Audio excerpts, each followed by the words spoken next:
plenty of money. My wife is a French lady. She was Mademoiselle Clotilde Delorge when I was first presented to her at her father's house in France. I fell in love with her. I really don't know why. It must have been because I was perfectly idle and had nothing else to do at the time.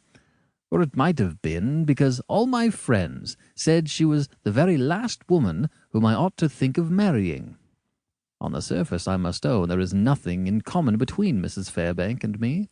She is tall, she is dark, she is nervous, excitable, romantic. In all her opinions, she proceeds to extremes.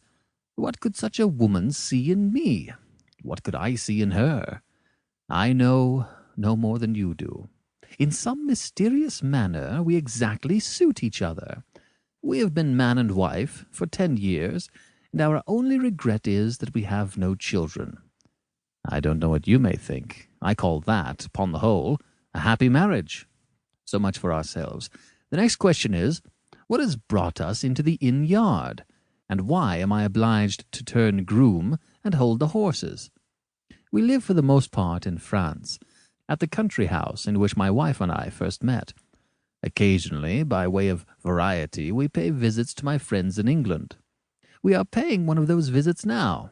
Our host is an old college friend of mine, possessed of a fine estate in Somersetshire, and we have arrived at his house, called Farley Hall, toward the close of the hunting season. On the day in which I am now writing, destined to be a memorable day in our calendar, the hounds meet at Farley Hall. Mrs. Fairbank and I are mounted on 2 of the best horses in my friend's stables. We are quite unworthy of that distinction, for we know nothing and care nothing about hunting. On the other hand, we delight in riding, and enjoy the breezy spring morning and the fair and fertile English landscape surrounding us on each side. While the hunt prospers, we follow the hunt, but when a check occurs, when time passes and patience is sorely tired, when the bewildered dogs run hither and thither, and strong language falls from the lips of exasperated sportsmen, we fail to take any further interest in the proceedings. We turn our horses' heads in the direction of a grassy lane, delightfully shaded by trees. We trot merrily along the lane and find ourselves on an open common. We gallop across the common and follow the windings of a second lane. We cross a brook. We pass through a village. We emerge into pastoral solitude among the hills. The horses toss their heads and neigh to each other and enjoy it as much as we do. The hunt is forgotten. We are as happy as a couple of children. We were actually singing a French song, when in one moment our merriment comes to an end. My wife's horse sets one of his 4 feet on a loose stone and stumbles. His rider's ready hand saves him from falling, but at the first attempt he makes to go on, the sad truth shows itself. A tendon is strained, and the horse is lame. What is to be done?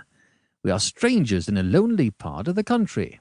Look where we may, we see no signs of human habitation. There is nothing for it but to take the bridle road up the hill and try what we can discover on the other side.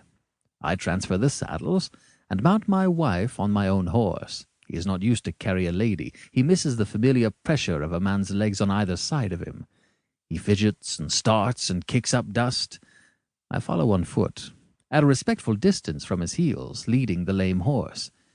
Is there a more miserable object on the face of creation than a lame horse? I have seen lame men and lame dogs who were cheerful creatures, but I never yet saw a lame horse who didn't look heartbroken over his own misfortune. For half an hour my wife capers and curvets sideways along the bridle road. I trudge on behind her, and the heartbroken horse halts behind me. Hard by the top of the hill, our melancholy procession passes a Somersetshire peasant at work in a field. I summon the man to approach us, and the man looks at me stolidly from the middle of the field without stirring a step. I ask at the top of my voice how far it is to Farley Hall. The Somersetshire peasant answers at the top of his voice, 14 mile, give me a drop of cider.